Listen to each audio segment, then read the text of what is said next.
Good morning, this is inDialog and I'm Jaya. Usha Uthup, a versatile singer who has sung in several different languages. She started her career in 1969 and has 200 albums under her belt. In addition to soundtracks for films, Didi, as she's popularly referred to, has sung in French, Spanish, Italian, Swahili, Zulu, Russian, Creole, Hebrew, Sinhala, and Chinese languages. A favorite of prime ministers and heads of states, including Indira Gandhi, Rajiv Gandhi, and Nelson Mandela, to name a few, Usha, as she puts it, believes in music. I am very pleased to present Usha Uthup, also known as Didi. Hi Usha, welcome to inDialog. Thank you so much, Jaya. It's lovely being on your show, really. And we need you in every way, America. From India. From India, we stand by you. The mix of traditionalism, epitomized by your traditional saris and your trademark bindis, is in contrast to the modernism of the music that you sing. Were you under any pressure at any time to wear Western clothes? Well, modernism is a very relative term, isn't it? What would have been modern in 1969 could be very old-fashioned today. True. But tradition and I think, what shall I say, roots never go out of fashion. And so I guess I'm always in fashion when whatever happens, because I do believe that the sari is one of the most, singularly the most graceful and dignified dress in the whole world. Besides the fact that it covers a lot of fat and the extra kilos, I guess. But to be honest with you, no, I've never been under any pressure. But you really shot to fame at that Trinkers, because I remember you, when I was a child, I remember in Calcutta the excitement of going to Trinkers and listening to Usha Iyer, as you were then known, perform. Was that, you said that was the third place that you started? That was the third place. The first, I started singing in Madras, in a little place called Nine Gems. It was in the basement of one of these cinema complexes, and it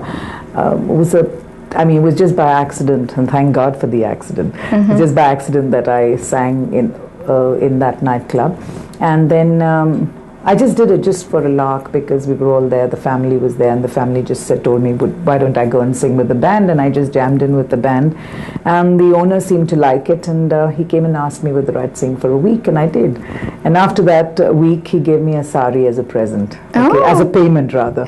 There was a lot of controversy generated at one point when Jatin Chakraborty, who was a leftist minister, refused to allow you to sing at Rabindra Sadan, claiming that you were a mere cabaret artist. Well, it's great if you can be a good cabaret artist. You know, it's a funny thing. Most people, it's a misconception, a fallacy really. People think that I'm talking about India basically, a floor show or a cabaret is something like a striptease. It's not really. Right. Because you could be a floor show and, do a spot item or do a cabaret item and be someone like Liza Minnelli, or you could do a floor show and do Matt Monroe or maybe Frank Sinatra. It doesn't matter.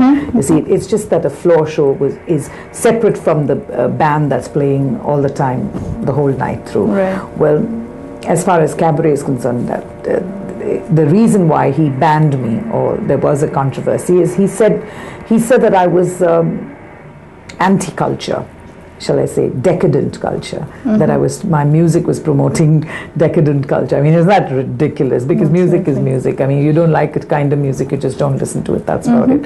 But he did try to ban me, and I took him to court. Oh, you did? Of course. Oh, okay, great.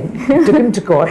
And the chief minister at that time, wonderful person, Jyoti Babu, he was on my side. And everybody, the press, the media, the people, the audience, everybody was on my side. So this man was left alone, which was very sad. Actually, I felt very sad for him after doing such a big thing. He lost the case, obviously, because it was, I filed a writ petition, fundamental rights. I could sing where I want to, and I sing what I want to. If you don't want to hear me, you don't listen to me. That's okay. Absolutely. So I won the case, but then of course I had sued him also for defamation, but my father spoke to me from Bombay and said, Usha, that's enough. I mean, you've done what you had to do now. Back out. So how do you deal with negativity and the allusions people make to nightclub singing? Nightclub singing. Well, actually, mine's not a hard luck story, really.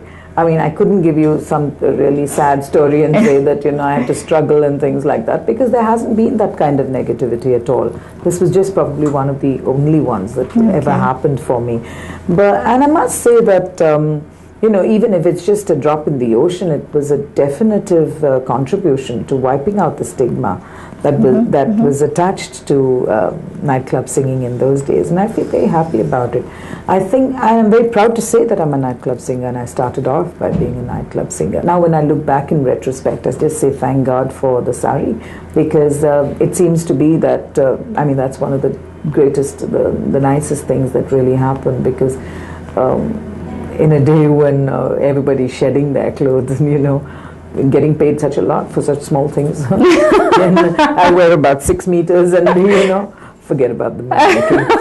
But the truth is that there wasn't really much negativity. And I think the reason is because of the way I dressed, or because I maintained my Indianness. And can you do a rendition of your signature tune, I Believe in Music? Of course I can. I believe in music.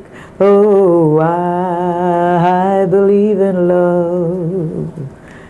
I could just sit around making music all day long. As long as I'm making music, I know I can do no one no wrong, Someday I'll come up with a song that makes people want to stop all their fussing and fighting long enough to sing along. Everybody sing, I believe in music. Oh, I believe in love. I believe in all that, really. Why have you not gotten involved in the Bollywood music arena more actively? I know you've sung for a lot of movies, including the Hare Rama, Hare Krishna, and a lot of numbers for which I think you will forever be remembered. Yes. But you're not out there, not every song comes from you. No, of course not. It's like... Of course not, and I don't feel badly about it either, because I didn't start off as a playback singer, really. But, I think it's got something to do with my voice, as also something to do with the preconceived ideas about the film people, that if you were a heroine, then you must be able to sing in that kind of voice, very dainty voice. I think I have a very different kind of voice, and so if they used me, they probably had to find a situation of a cabaret artist or a not so good girl in the film. All the good girls got people like Lata Mangeshkar and Asha Bhonsle, and the bad girls would get my voice, kind of thing. But I'm not overly sad about it, really. I would love to do as many more. It's great fun working in the music, in the film industry in Bombay. I love working with all of them, and they all do call me when. Can you sing that song 1 2 Cha Cha Cha? Of course I can. There's something like this with all the new dances and the new songs that are coming up. Still, people want me to sing these old ones, and they're timeless. Yes, really. As I always say, music really knows no barriers, caste, color, creed, language, gender, sex, or age. Really ageless. 1 2 cha cha cha, let's do the cha cha cha. Me and you, cha cha cha, doo doo. 1 2 cha cha cha, ha, bahut acha. 1 2 cha cha cha, doo doo. Oh honey, let's do the offbeat. Swing it from the hips now onto your cha cha cha. Let's do the cha cha cha. Yes, one of my most popular songs, really. Absolutely. So where did you meet Nelson Mandela? Oh, that was in South Africa. When I was in Johannesburg, in the hotel that I was staying, he was also coming there for some meeting. So I hung around like a little school child and waited and waited and waited. Finally got to meet him. And I introduced myself and said that I was from India. And of course, as everybody would know, in India, well, not everybody knows probably, but in India, when you meet an elder, you normally touch the feet. No, so that's what I did too. And I was so overawed by his personality, really. For me, he was like a father figure, and I bent down and bowed down and touched his feet, and he moved away, like, as if. So I told him, I said, you can't do that. And I do this because in India, that's the way we show respect to an elderly person, someone you respect. So he said, oh, okay. And I said, so when I do it, please give me your blessings. So I redid the thing, and he has a great sense of humor, really wonderful sense of humor. So when I did it again, then he put his hand on my head and said, okay, bless you. And it was good fun. Then, of course, I made him promise that somehow he would get Miriam Makeba, because she is one of my, Harry Belafonte is my greatest and inspiration. And I always wanted to meet up with him. And one of Miriam Makeba's favorite songs and big hit songs became my big song, was Pata Pata. How does that go?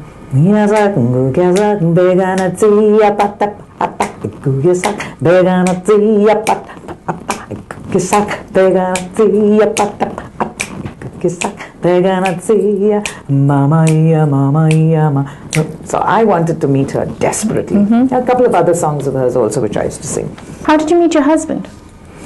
Like a film script, that too a Hindi film script. Okay, it was my first night in Trinkas, my opening night. I was premiering that night in 1969, and he was in the audience. Oh. Yes, it was really lovely. And after the show, he came up to me and he said, "Actually, you were super tonight." It started right there. It was amazing, really. Today we have a little surprise for you. An old friend of yours is visiting the Bay Area currently. Really? And she would like to meet with you, and we've persuaded her to come on the sets. Really? And we're going to invite her right now. I'm just wondering who this surprise could be, because it's everything's been such a surprise here in San Francisco for me, the Bay Area. Especially the thrill of having gone last night to a place called Black Cap, and there was this wonderful band playing over there, and I jammed in with them. I sang 3 or 4 songs, and their jaws fell out too, because they didn't expect someone looking like me singing their song. I was really thrilled. So I'm sure San Francisco and the Bay Area is full of surprises for me. What is my surprise? There she is, right here, right now. Hey! Hi there. This is Revati. Don't I know her? It's my birthday today.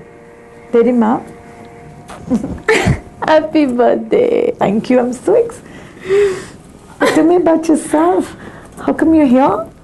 I'm here for kind of a preview of my film, the one that I've directed. So nice to see you. So what is the name of the film? It's called Mitra, My Friend. Usha, my friend. I've been called Usha, my friend. It's lovely seeing you again. Really, really. So nice. far away from home. It's always I nice know. to see. No, it's always nice to see you, but it's always lovely to meet you. But it's nicer when it happens like this. And Jaya, thank you so much, because I couldn't have imagined a surprise like this, that too on a day like this. Really, It was our pleasure. So inDialog has really been fantastic for me. Really. So I called you in also to have her, to hear her sing the beautiful song Calcutta I Love You or Kolkata Ami Tomake Bhalobhashi. Yes, you remember this? Yes. That's what it stands for. Do you want me to sing that? Please. Okay. It goes something like this. Kolkata, Kolkata, don't worry, Kolkata, Amra tomari Kolkata. Shahre Rani go, Amra tomai jani go, tumi je noya roop katha. Kolkata, Kolkata, please don't worry, Kolkata. Hum hai tumhare Kolkata. That's how it goes. Beautiful. Thank you. Just make everybody want to stand up and start dancing right Thank there. you so much. But more than anything else, I want to say thank you to you, because I'm not quite sure how many people really know about me, and even though I've been around for 32 years, I'm not quite sure people know about this side of India that produces wonderful musicians, jazz musicians who perform like any of the other musicians over here and perform so well. My musicians, I mean, they're a group of 5 musicians, and they're really, really amazing amazing, really. And of course, in India now, everybody knows that this is the kind of music we play, and there is such a lot of people like Shivamani and who play everything, all of everything. But over here, it's not the correct kind of exposure, shall I say. So maybe through your channel and maybe through your dialogue, maybe we'll get some agent to pick me up and say, I left my heart in San Francisco. You didn't expect that out of a song. Hey, you know what? I caught so many wonderful musicals while I've been here. And the thrill of seeing a musical in New York, Broadway, is just too much. I was able to catch some international acts also. I was able to catch Al Jarreau performing. Did? Okay. Oh, God, I had a wonderful photograph with him. And he signed an autograph for me, and I asked him why he hadn't sung Spain. I can't win the league every. And he was also quite excited to know that his music had reached India, because he thinks, but he doesn't realize how many fans. I was able to connect with Chuck Mangione, and I was able to watch Tom Jones. Can you imagine seeing Tom Jones? I mean, we've grown up listening to his Delilah, and it's amazing. Guess whom I met? Tell me. Harry Belafonte. Yes, I did! When did you do that? At New York. This time? Yes! He came for the opening of this New York festival that I came for, and I just couldn't believe it. He just came up to the mic and he said hi, and I was looking somewhere else and said, that sounds familiar. I said, wow, Harry Belafonte. And after that, I just couldn't close my eyes, close my mouth. And I'm like, what a voice. It's my dream. I don't know whether anybody can allow me to connect with him. Mr. Belafonte, if you're anywhere, please let me meet you before I die. I just have to. But how did Revati? How did you meet Usha? When did you meet her for the first time? She's forgotten. She's got to cook up something now for that. No. The thing about her is, any personality goes for her performance. A lot of people don't like to recognize other personalities, but she is one person who will call up every single face that she recognizes in the audience up to the stage and gives them the kind of credit and love. It's amazing. She's the one person I've found. Isn't that lovely of you to say that? It's the truth, but very few people want to. She always does that. And every time, like Rohini and myself, we are great admirers of Usha Didi. She's the person who took us to meet Mother Teresa. I'll never forget. Yes. She's the person who took us to Kali Ghat. She took us to the most exotic places in Calcutta when we went for the film festival. Yes, what fun we had. And we had great fun. Really. One evening we went to a restaurant. There was nobody. They were closing up. So then we just went in, and they saw her face, and Calcutta in awe of Usha Didi. They just saw her face, and after that we had the whole restaurant to ourselves, just Anjali, Usha Didi's daughter, Rohini and myself listening to her singing. And the complete hotel, all the staff were there in that restaurant, and we just freaked out for a couple of hours. Amazing, wasn't it? It was fabulous so beautiful. Really amazing place. We were lucky to hear her. Amazing place and time is now, actually. And I want you to know, like everybody else, we're such great fans of hers. Really such a fine actress that you are, fine artist. Very, very rare to come by in this day and age, really. Wonderful artist. So sensitive. And I had the privilege of singing a song, although it was in the background. Privilege of singing a song in her film called Anjali. Oh, that was a beautiful song. Yeah. So sad that somebody else sang it in the Hindi version, though. I know. Udit Narayan sang it, actually. I mean, he's a nice singer too, but so you see what I'm talking about, the connection of the voice. They think that it could be replaced by a man. So I'm going to ask you the question that we've asked Revati once before as a final question. How would you like history to remember you? It's very important to be nice. Yeah, like they say, it's nice to be important, but it's more important to be nice. much more important to be nice. I think I'd like to be remembered as a good person, as an honest person, definitely a person who wants to spread happiness and brotherhood of man. Beautiful. Yeah. Which was partly Revati's words too. I want to be remembered for being a good person. I remember that Yes. very clearly. How would you like history to remember you? As a good human being. I feel that all the ego hassles that people go through, it's such a waste of time, really. Right. And why so much time to hate when there's so little time to love? Very true, especially in these times. Yes, in these times. Absolutely. Thank you very much, Usha, and thank you. you so much, Revati, for coming on in Dialogue today. It's been a delight. Thank you. Thank you.